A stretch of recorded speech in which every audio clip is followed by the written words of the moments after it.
Chinese money is drowning poorest nations of the world in debt. China's ambitious Belt and Road Initiative has trapped the nations from Laos to Pakistan. Desperate investments and hope for development has left countries with unserviceable loans. In 2025, 75 countries across the world owe staggering $22 billion to China. A new report from Australian think tank Lowy Institute calls it a tidal wave of debt repayments and interest costs owed to China. Total debt service flows to China from developing countries will reach $35 billion in 2025, or at the end of this year, and are set to stay high for the rest of the decade.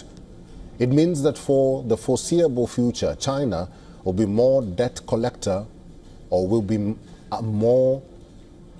be more of a debt collector than banker to the developing world.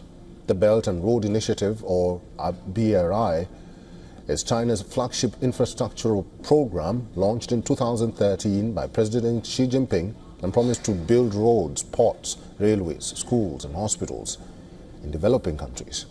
But those projects came with massive loans from China. China's lending spree has made it the largest supplier of bilateral loans, peaking at over $50 billion in 2016. More than all Western creditors combined, the BRI focused on countries that struggle to attract private or state-backed investments. But even for Beijing, this is not without consequences. It faces diplomatic pressure to restructure unsustainable debt. It faces domestic pressure to recall these loans.